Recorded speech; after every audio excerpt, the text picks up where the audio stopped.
We are getting ridiculously close to the release of Marvel's Wolverine, and at this point, Insomniac has shown us a lot. We've seen extended gameplay, we know a good amount about the combat, we've learned more about Logan's story, and we even got to hear directly from the developers how they're approaching this game. But somehow, there are still some pretty big questions that haven't been answered.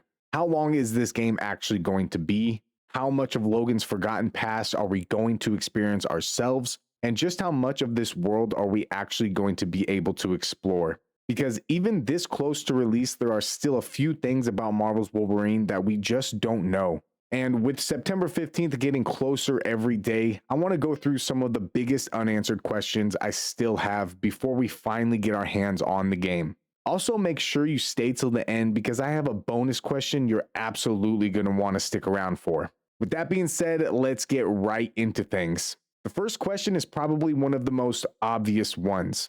How long is this game actually going to be? And interestingly enough, we finally have a little bit more information that helps us make a pretty good guess. Marvel's Wolverine game director Mike Daly was recently asked about the length and overall size of the game. But he did say that Wolverine has roughly the same number of missions that you would expect from one of Insomniac's Spider-Man games. And that immediately gives us something to work with. Because if we look at Insomniac's previous Marvel games, they haven't exactly been tiny games. The original Marvel's Spider-Man can take somewhere around 18 hours to finish the main story, depending on how you play, and somewhere around the 40 plus hour range if you're trying to complete basically everything. Spider-Man Miles Morales was obviously a much shorter game, with somewhere around 17 hours for a more complete playthrough. And then Spider-Man 2 came back with another story that was roughly in the same general range as the first game,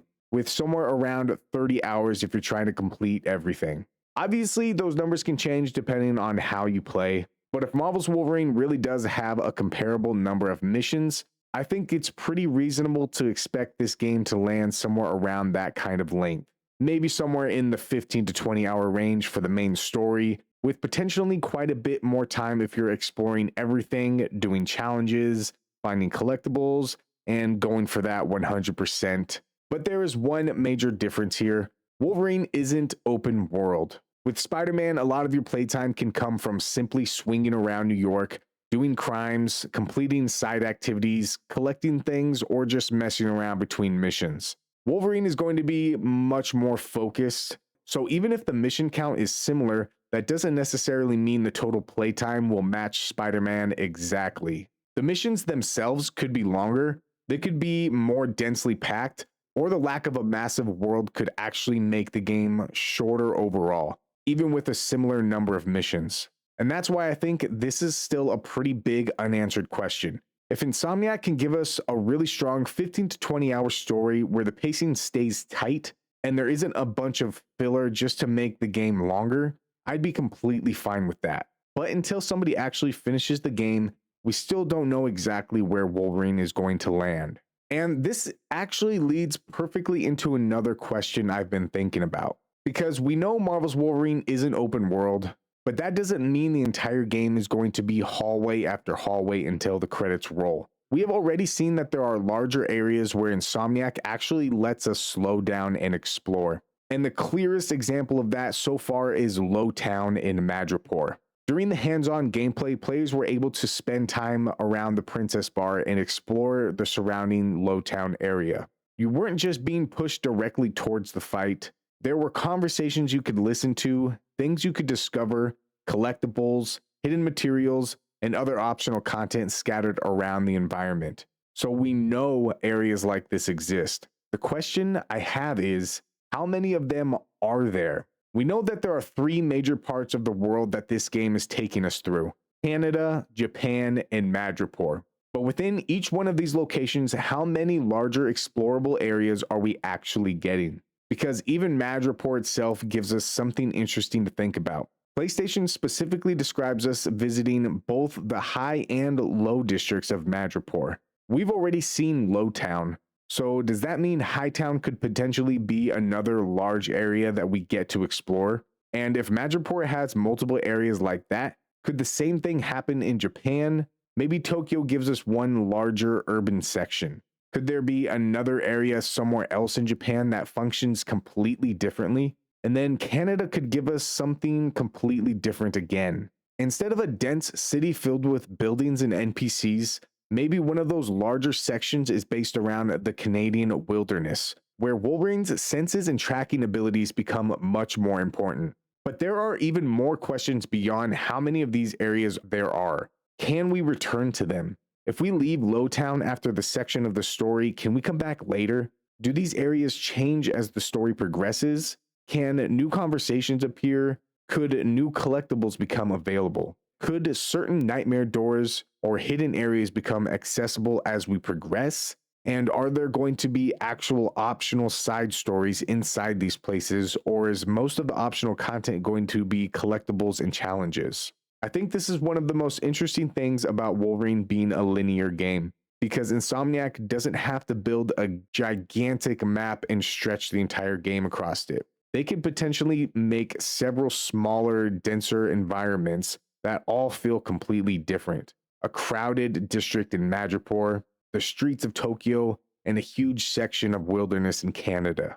And then maybe completely different explorable spaces within those same regions. So we already know Marvel's Wolverine isn't open world. What we still don't know is how much world there actually is to explore between all of these missions.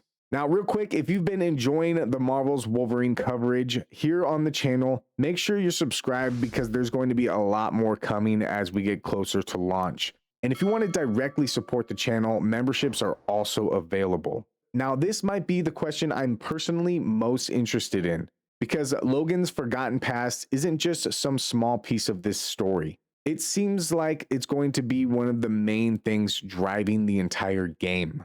We know Logan has forgotten parts of his life. We know the story is going to force him to uncover pieces of that history. And we already know that some of those memories are connected to Team X. But how far back are we actually going? And more importantly, are we going to play through these memories? Or are they just going to be shown to us in cutscenes? Because I think there is a massive difference between Logan remembering something through a cinematic and suddenly putting us in control of Wolverine during that memory. Imagine actually getting to play through some of the major moments from his past. Maybe we experience the part of his history with Weapon X. Maybe we see the period surrounding the adamantium procedure.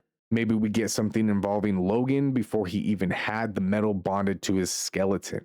We also know Team X is going to be extremely important to the story. So I think there's a really good chance that some of the memories we uncover are going to show us exactly how Logan ended up with the team and what happened before he eventually walked away. And Nathaniel Essex could potentially be a massive part of that. If the story is going where it appears to be going, I could easily see us eventually learning more about how Essex first found Logan and how their relationship developed. But then you can go even further back than Team X. How much of Wolverine's real origin are we going to see? Are we talking about memories from years ago, decades ago? Could Insomniac even take us all the way back to some of Logan's earliest history? One thing that makes Wolverine so interesting compared with most superheroes is that this guy has lived an insanely long life. There is so much history available to Insomniac, and his missing memories give them a perfect excuse to jump to different moments throughout that history without needing the entire game to take place chronologically. Even something like his history with the Hulk could be interesting, and it's something that everyone wants. We already have Wolverine suits inspired by his classic encounters with the Hulk. That doesn't confirm Hulk himself is in the game, but it does remind you just how much history this character has that Insomniac can pull from. And then there's Weapon X. I would be genuinely surprised if a game this focused on Wolverine uncovering his past completely avoids showing us one of the most important events of his life. But again, the biggest question for me isn't only what memories we see, it's how we see them. Because if these turn into full playable missions where we experience Logan at completely different points in his life, that could end up being one of the coolest parts of this entire game. This is one that I think Insomniac has been very careful with, because we already know Wolverine has a pretty packed cast. Jean Grey's here, Mystique, Sabretooth, Omega Red, Lady Deathstrike, Bolivar Trask, the Reavers, the Hand.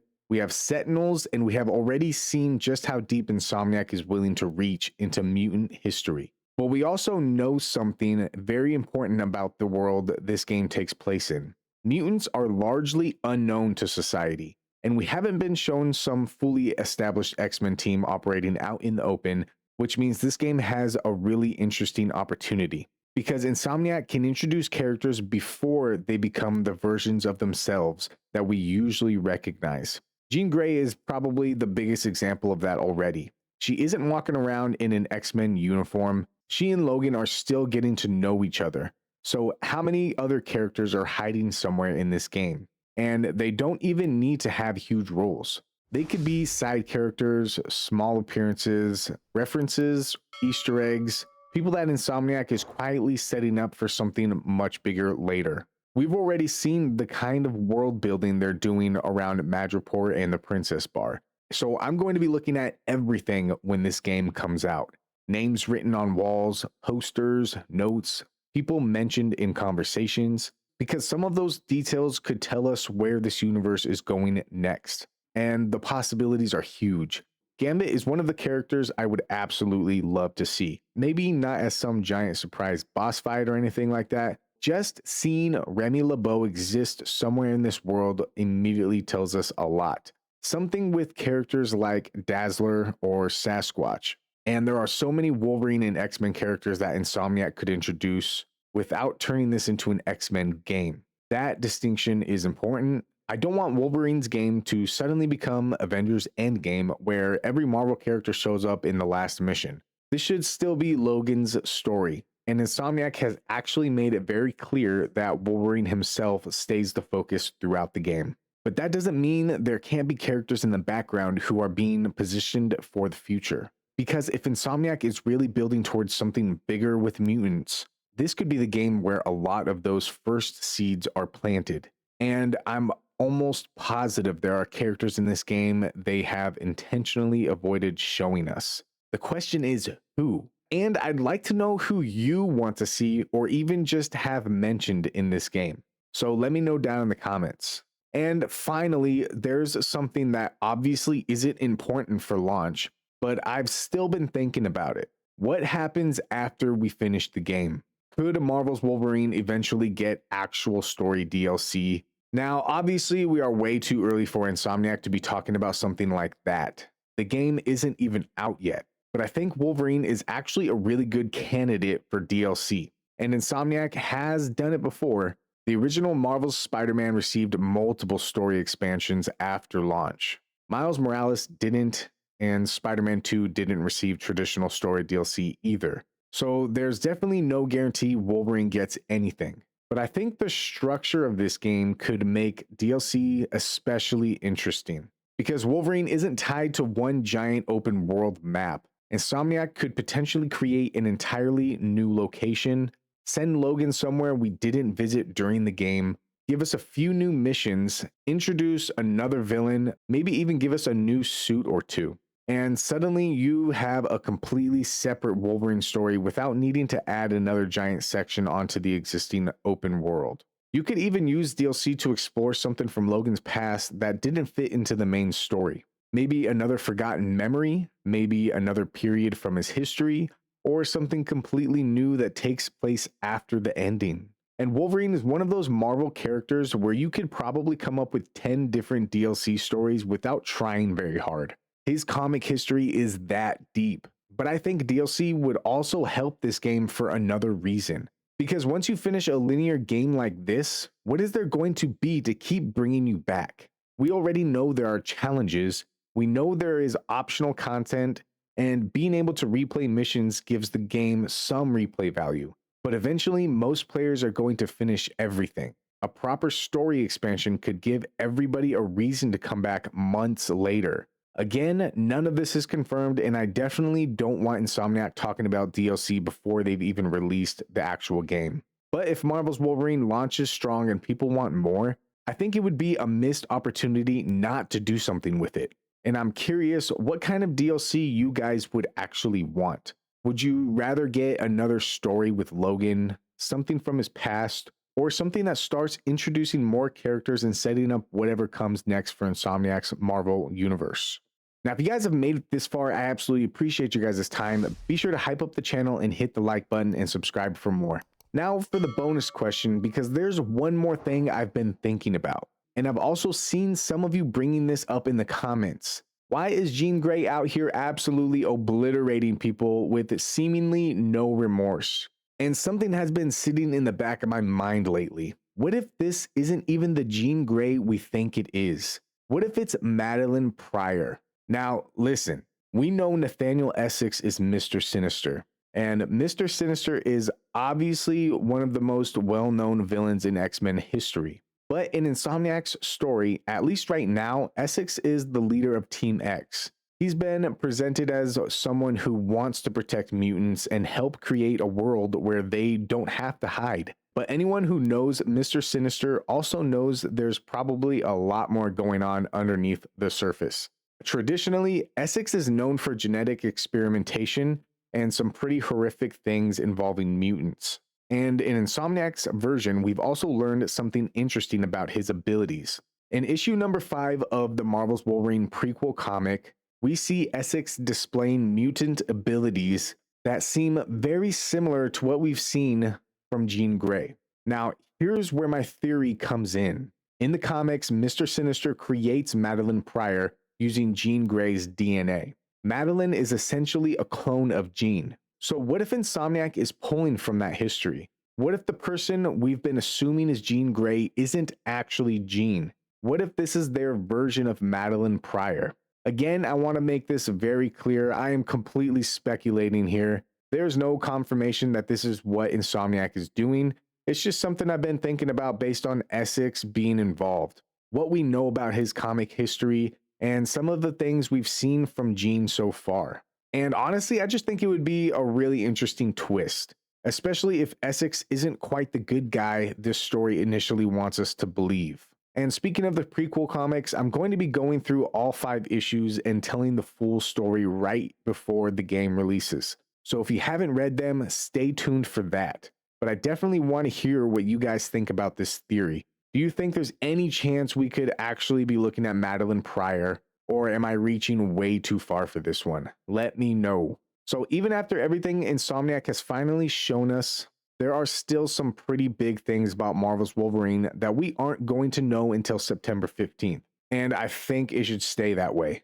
We know enough to now understand what kind of game this is, but they haven't shown us everything. There are still surprises left. And considering how close we are to release now, I hope it stays that way. But I want to hear from you guys. Out of everything we talked about, what is the one question you want answered the most before Marvel's Wolverine releases? And if there's something I missed that you still want to know about the game, drop it down in the comments too. Because we are getting very close now, and I've still got more Marvel's Wolverine coverage coming before launch. So if you've been enjoying these videos, do me a favor and help hype up the channel. Hit the like button, share your thoughts in the comments, and if you're not already subscribed, make sure you subscribe so you don't miss the rest of the Wolverine coverage leading into launch. And if you know someone else who's excited for this game, share the video with them too. If you want to go a step further and directly support the channel, memberships are also available. But with that being said, I appreciate all of your time. I hope you guys have a good day, good night, and a good morning wherever you're at, and I'll see you in the next one.